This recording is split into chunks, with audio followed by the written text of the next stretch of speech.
Ngayon po ang ating pag-aaral ay tungkol sa Matthew chapter 28 verses 18 to 20. Buksan po natin ang ating puso at isip sa nakalakas po tayo.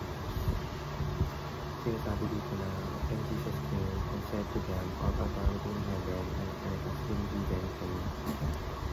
Go therefore and make disciples of all nations, baptizing them in the name of the Father, of the Son, and of the Holy Spirit, teaching them to observe all that I have commanded you, and behold, I am with you always to the end of the age.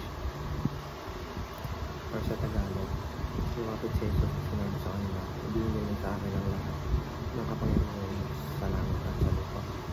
Kaya't umayo kayo, gawin niyo ang talaga ko ang mga tao sa lahat ng mga bansa. Bautismuhan niyo sila sa pangalan ng Ama at ang Anak at ang Espiritu Santo. Turuan niyo silang sumunod sa lahat ng inuutos ko sa inyo. Tandaan niyo, ako'y laging kasama niyo hanggang sa katapusan ng panahon. Section number 1. The year 2033 marks the 2000 anniversary of the Great Commission. Inuutos ni Jesus sa kanyang mga alagad na humayo at gawin ng mga tao mula sa lahat ng bansa kanyang alagad.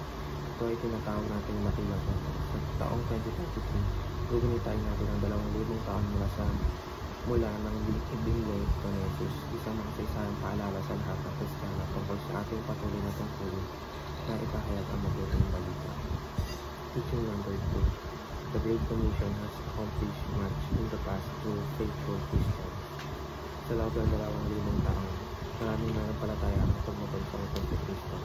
Sila'y nagtayo ng mga simbahan, nagturo ng Biblia, nagbahagi ng Ebanghelyo sa mga lugar na hindi pa naaabot, at nagbuwis ng buhay alang-alang sa pananampalataya. Teaching number 3. The Great Commission will continue to succeed through faithful Christians too. Sa kabila ng mga hamon sa panahon natin ngayon, teknolohiya at kultura na nanatiling buhay ang misyon ni Jesus, gagamitin niya ang mga Kristiyano ngayon upang patuloy na maabot ang mga taong hindi pa nakakakilala sa Kanya. Application number 1. Join the GC 2033 Mission Campaign.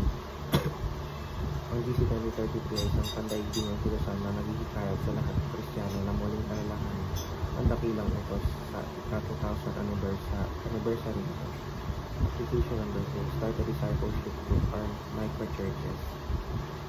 Huwag mo isipin na kailangan mong maging pastor o misyonero para magturo ng salita ng Diyos. Maaari kang magsimula sa maliit, mag-imbita ng kaibigan o pamilya upang mag-aral ng Biblia tuwing linggo.